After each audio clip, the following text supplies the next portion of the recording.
Namaskar friends, this is NJ, your host on this channel. So friends, as you know that majority of the times the videos which I select for the upload on my channel, they are in synchronicity, in harmony with the transit. So at a time when I'm recording this video, although the Amavas, new moon, the Mula new moon is over, and yesterday was filled with about the news of Epstein files release. Mars, Venus are already conjunct and Sun is also conjunct with it. And if in the US's chart, if it is Leo Lagna, that means in the 5th house. So some romantic, love scandal, child abuse, it's supposed to happen, it's bound to happen. And that Venezuela thing, that naval blockade and all, so just wait for Mars's transit to the Capricorn, because then it will happen in the 6th house. So okay, right now we will not focus on that. So friends, just because I wanted to talk something on the planet Saturn. Now generally what happened is that lately whenever I make any of the video on the planet Saturn, on its transit, I focus on Saturn's ongoing transit. For example, Saturn is transiting in the Pisces, how it will impact all the rising signs. Now Saturn turning retrograde, Saturn turning direct, Saturn transiting into this Nakshatra, and then that's how I explain the results customized to all the rising signs.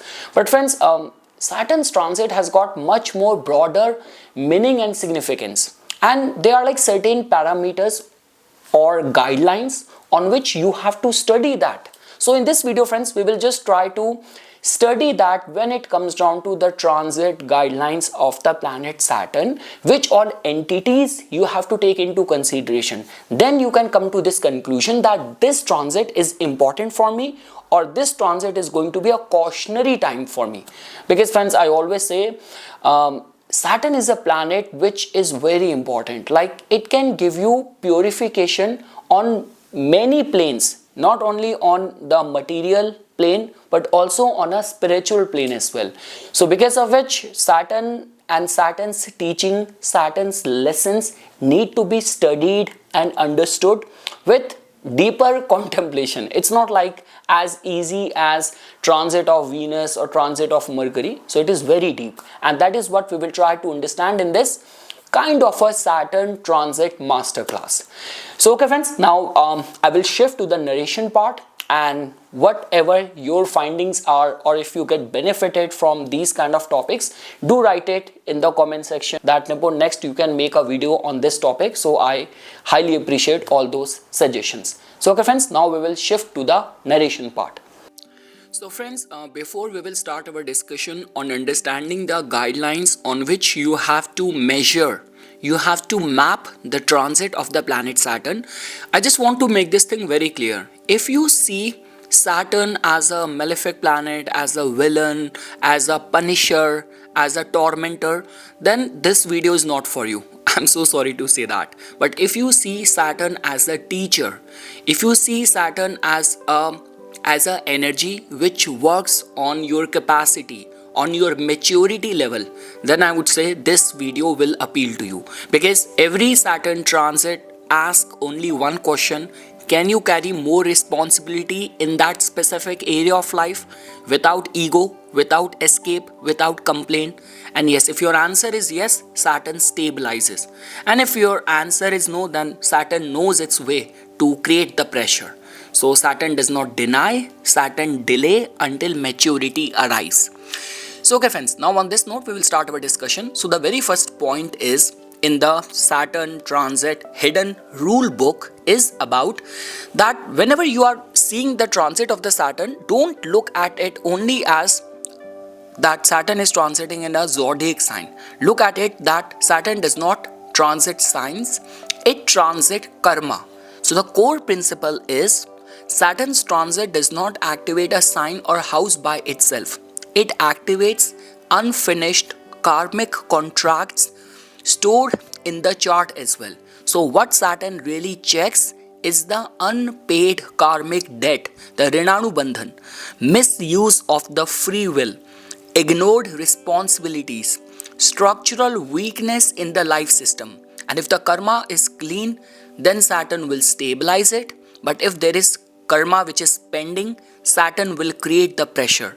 So this is why two natives with the same Saturn transit experience completely opposite results. So friends, we know this thing that Saturn right now is transiting in the Pisces sign, and that is what I've been asking everyone, that this is the best time for doing charity, donation, spirituality, meditating on the impermanence of the life. All of that is very important. Now obviously, like in my case, I'm a Aries Lagna. So in my case, the energy is purely aligned because it's in the 12th house, and I am back to back repeatedly like doing the meditation, like attending all the retreats. Even that is how I will be starting off my new year rather than partying and all or socializing and all. So that is what you have to understand. So don't see it as that when Saturn transit a sign, that it is transiting just and activating just a house. It is actually working on the pending unfinished things attached to that house. And again, friends, you have to understand that Saturn is not there to please you or reward you instantaneously. Saturn is a slow moving planet, and you need to earn it from the planet Saturn. So because in my case, like the way I gave my example, I'm in the Saraswati, I'm in the Saturn Dasha, I'm getting the pure results of the 12th house. My sleep is all damaged. It has never ever happened in my life, but at the same time it is giving constructive results as well. So if I were to talk about the areas where I'm struggling with this Saturn's ongoing transit in my 12th house, expenses are high. I'm struggling with the sleep. It has never been like this, but what I'm gaining is much more transcendental, much more valuable through meditation, through spirituality, and being in a like-minded group of the meditation lovers. Now friends, the second point, very important point, is about whenever you are studying the transit. So Saturn's transit authority comes majorly from the three areas. So from three hierarchies. The very first, which will lay the foundation, is the natal Saturn strength. Knowing that becomes very, very important. So when I say the natal Saturn strength, so like for example, the very first guideline is in the D1 chart, it's dignity. Is Saturn placed in its own sign? Is Saturn exalted? Is Saturn debilitated? In which house it is debilitated, or in which house it is exalted? And what is the role of Saturn for your chart? So for example, for the Taurus, for the Libra, for the Aquarius, for the Capricorn, Saturn is a very good planet for them. So that is what you have to understand.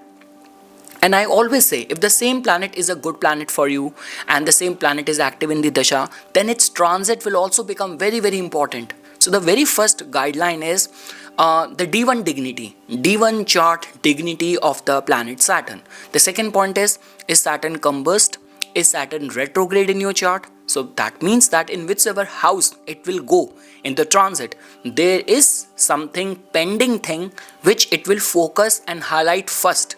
Like the way, for example, we say that a teacher started the class or first entered the class. Before starting the new syllabus, it will do the revision of what we have studied in the last class. So for the retrograde people who have Saturn retrograde in their birth chart, every other chapter of the planet Saturn, which will activate either through Dasha or through transit, it will first open up the past thing, then it will start working on the future things. And with the combustion, friends, the level of efforts needs to increase. Now its association with the benefics or the malefics, so and the Shadbal dominance. So when I say you have to check first natal Saturn strength, so you have to primarily look at its D1 chart placement, own sign, exalted, debilitated, combust, retrograde, associated with the benefics or the malefics, and its Shadbal dominance, strength, the ranking, that will play a very significant role. So that means if you have in your birth chart a weak natal Saturn, it will talk more about the harshness. And if it is well placed, so we can label it as a mature Saturn, then there is going to be delay, but it will be constructive. Now the second thing is, friends, obviously the way I mentioned, house ownership and the functional role. So first is about the natal Saturn strength, and the second is about the house ownership. See friends, now that also becomes very important. See, let me give you a very simple example. So for example, for the Taurus Lagna, Saturn has got a rulership over the 9th house and the 10th house. That means wheresoever it will go in the transit, people talk about that, okay, for the Taurus Lagna, Saturn is transiting in your 11th house, you will have gain. Yes, that is true. It will have, and it will carry the intent of the gain. But always, it will never forget its own house, the house which it rules. So I mean to say, no matter where Saturn will transit, it will always have that underlying intent, objective, motive, or benefits attached to that owned house in back of the mind. So for example, even if Saturn is transiting in the 11th house, it's not only talking about the gains, but talking about what is good for your philosophical learning, your religious dharmic learning, and your career, your status gain. Same is the way, for example, in my case, let me take my case as well. So if Saturn is transiting in the 12th house, so no matter 12th house transit of the Saturn has to do with the foreign land, it has to do with meditation, spirituality, isolation, sleep disorder. But at the same time, the sleep disorder might be having a constructive Saturn will cost you your sleep, but because it is the 10th and the 11th lord, for the gains and for the career growth point of view, it's not going to be that you are wasting your time. So this could be, for example, for a Cancer Lagna, if Saturn is transiting in the 12th house in the Gemini, so Saturn has got a rulership over the 7th house and the 8th house. This could be a case that you are losing your sleep because of the court cases, because of the enemies, because of some issues you're having with your spouse.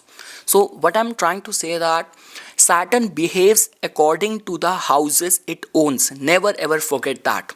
Not just where it transit, but as per the house which it rules. So for example, Saturn owning 2nd and the 3rd house has to do with the finance plus effort karma. Saturn owning 10th and the 11th, career authority and the gains. So for example, for the Saturn rules 10th and 11th for the Aries. So if it will transit to the 5th house, not only Saturn will act as per the zodiac sign being placed over there, but the house it rules, the benefit of that will always be the driving force for the transit, that period of transit of the planet Saturn. Saturn always tests what it owns first, then where or what it transit. Now friends, also very important is the Arudha Lagna and the public karma. So Saturn transits from the Arudha Lagna often matter more than from the Lagna, because your reputation, the rise and fall of the reputation happens from that. Authority recognition happens from there. Public pressure or respect generally happens through that kind of transit of the Saturn from the Arudha Lagna. So many career collapse occur due to Saturn from the Arudha Lagna, not the Lagna. So you have to give attention to Saturn's transit from the Arudha Lagna as well. Now friends, the 3 operational mode in transit on which Saturn works. So the very first mode is about the correction. Second mode is about compression, and third mode is about consolidation. That is something which people also talk about when they talk about the 3 phases of the Sadesati as well. That the very first phase, when Saturn is the 12th from the moon, it is a time of, like for example, correction. And when Saturn transit right over your natal moon, it is the time of the compression, workload, long hours, responsibility overload. And when Saturn is transiting 2nd from your moon, last phase of the Sadesati, this is the time of the consolidation. But it is equally applicable individually while Saturn is transiting in a zodiac sign as well. Some people say that a zodiac sign which has a range of 30 degree. Some people say that Saturn behaves like this in the first 10 degree of the transit in the zodiac sign. Then in the mid half, like from 10 degree, 11 degree till 20 degree, this is the time of the compression in that zodiac sign. And the last is about the consolidation. No matter in which approach you will take, but for sure Saturn, when it just enters a zodiac sign in its 2.5 years of the transit in a zodiac sign, it always starts first with the correction, which has to do with the frustration, initial delays, forced discipline, and the native learn the lesson that taking shortcut will not help. So loss of the shortcut occurs, and this especially occurs when the karma is ignored. Mode 2 is the mode of the compression, which is about heavy workload, long hours, responsibility overload. This occurs when karma must mature quickly. And the last is, which I said, consolidation, which is about stability, authority, and the legacy building. So it occurs when karmic lessons are already integrated. Saturn never destroys without offering permanence afterward. Now friend, I always say that Saturn's transit is ineffective without the Dasha support. So the golden rule, the Bhrat Prashara Hora Shastra rule is transit gives event and Dasha give the permission. So friends, simply means that the transit of the Saturn will become important, and the strong results will occur when you are also in the Saturn Mahadasha or the Antardasha at the same time, or Saturn is aspecting your Dasha Lord. Dasha Lord is transiting in the Saturn signs, or Saturn in the Varshfal Muntha axis.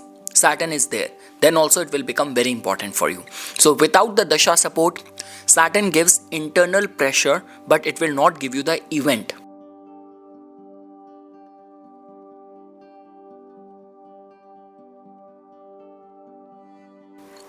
Now friends, Saturn's aspect, additional aspects in the transit, knowing that also becomes very important. Right now, when we are I'm recording and when you will listen to this video, it's the time of the December 2025 when Saturn is in the Pisces. That means its third aspect is falling in the Taurus.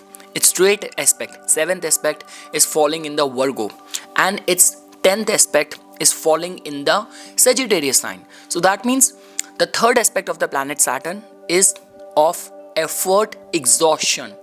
The seventh aspect of the planet Saturn is about the karmic partnership, and the 10th aspect is of authority, profession, and legacy. Now Saturn's 10th aspect during transit, it can make or break careers, forces ethical correction, and destroy the false authority. So most promotions happen after Saturn's 10th aspect pressure phase. So many people who are able to have a fresh start, build something, and promotion generally happens after the Saturn's 10th aspect pressure phase. Now friends, you also have to give attention to the transit of the Saturn in the divisional chart as well. Like for example, right now Saturn is transiting in the Pisces, but it is transiting in the Cancer Navamsa, it is transiting in the Scorpio Dashamsha. So you do not have to get confused. I checked that with many senior Vedic astrology faculties and teachers. They all said that just open up your divisional chart where the Pisces sign is falling, monitor and observe Saturn over there. You do not have to get confused that if I need to see Saturn's transit right now in 2025, so I need to check in the Dasamsa placement, that means in the Scorpio in my D10 chart. No, don't complicate it. Simply wheresoever Pisces sign is falling in your D9 chart, wheresoever Pisces sign is falling in your D10 chart, you have to observe it, study it like that. I have had many discussion on this with many astrology faculties and all, and they all have agreed to this. Otherwise you will get confused that right now in the transit Saturn is in the Cancer Navamsa as if now. So if I need to see the result, I need to see there. No, it will confuse you. And why Saturn's transit in the divisional chart is important? Because if D1 chart tells about the external events, D9 chart tells about the moral and the marital karma, D10 chart tells about the career authority, D12 chart tells about the ancestral burden, D60 chart tells about the past life residue.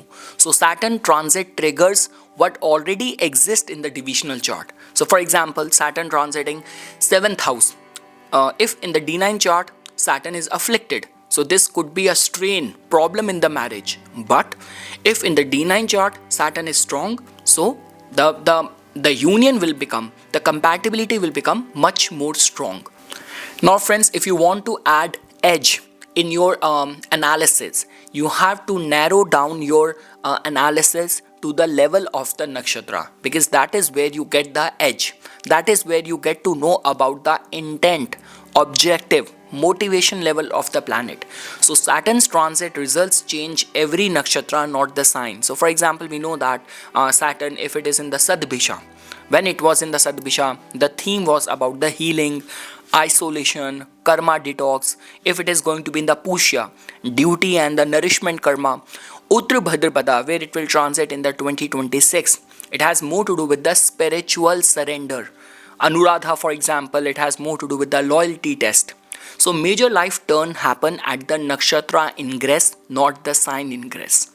Now friends, the special cases, I'm very much sure that a lot of the people always they get confused that about the retrograde results like stationary results or combust Saturn. So friends, look at it as a things which have been lying dormant or under the surface, they generally trigger. And especially if in your birth chart you have a retrograde Saturn, or you are born at a time when Saturn was retrograde. So when the Saturn is going to be in the similar alignment, that is the time when native and people generally get stronger results. So for example, a retrograde Saturn generally tells about the past karma returns, old responsibilities resurface, former employers, relationship, all of that. People generally re-enter in the past and the old relationship as well. So that is a theme which the retrograde planet creates. When we talk about stationary Saturn, so obviously it has got maximum karmic weight. Decision become irreversible and the destiny locks in when Saturn is stationary. And when Saturn is combust, so authority struggle, father government conflicts, ego versus duty battles, that generally happens. Now friends, if you are observing and doing the analysis of the Saturn's transit, so there are like certain age groups, age milestones.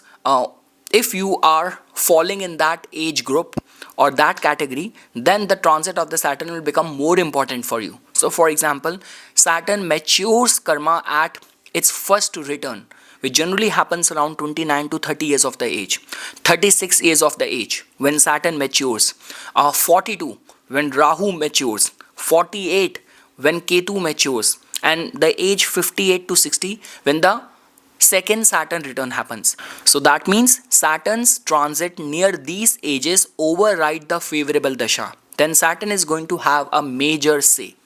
And friends, concluding this with a remedy, because the Saturn remedies only work when the karma is accepted.